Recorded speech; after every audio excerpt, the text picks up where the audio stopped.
Here's how Disney handled a hurricane while we were there during Hurricane Ian last year in 2022.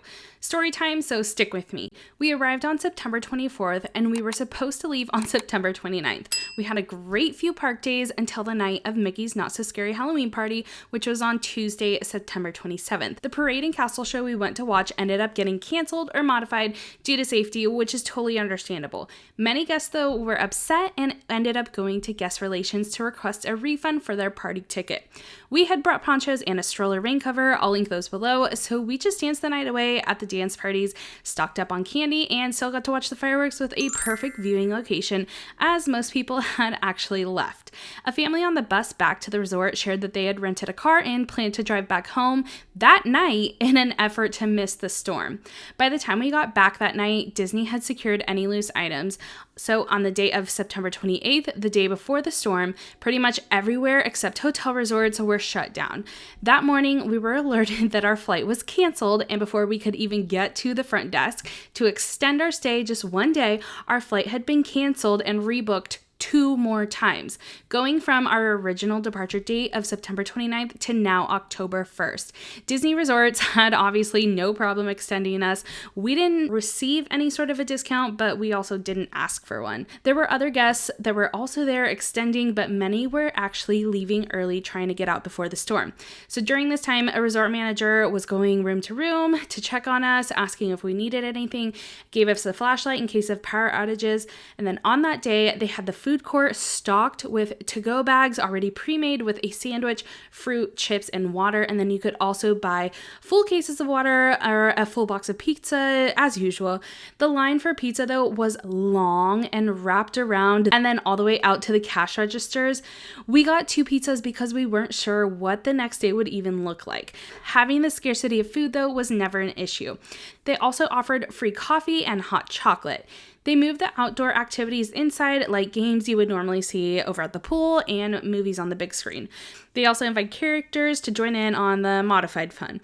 Their arcade games were completely free as well. The hurricane was supposed to hit early morning on the 29th, but I never felt scared or unsafe, and there was never a sense of worry among any of the cast members.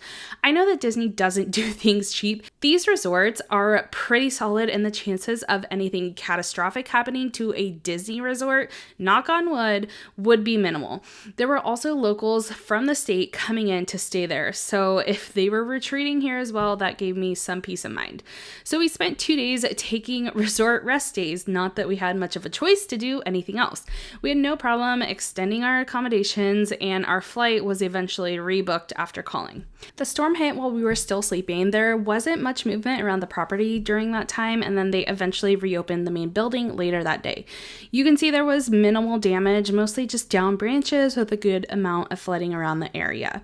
We did have 1 additional park day ticket left, and what they ended up doing was giving us a redemption ticket to redeem within the next year.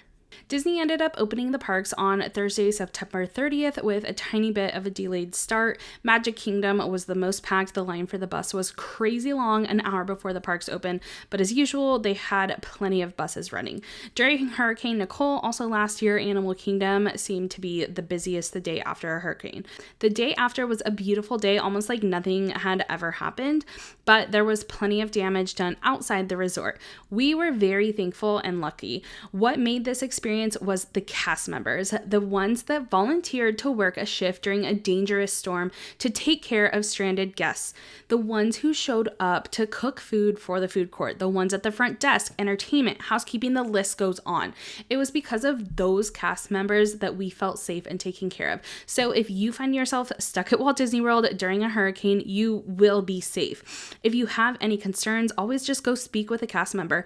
Remember to make smart choices and of course be kind. I'm sending lots of love and magic to those who have to endure a hurricane or tropical storm, especially the locals who typically see the most damage. Make sure to stay safe out there.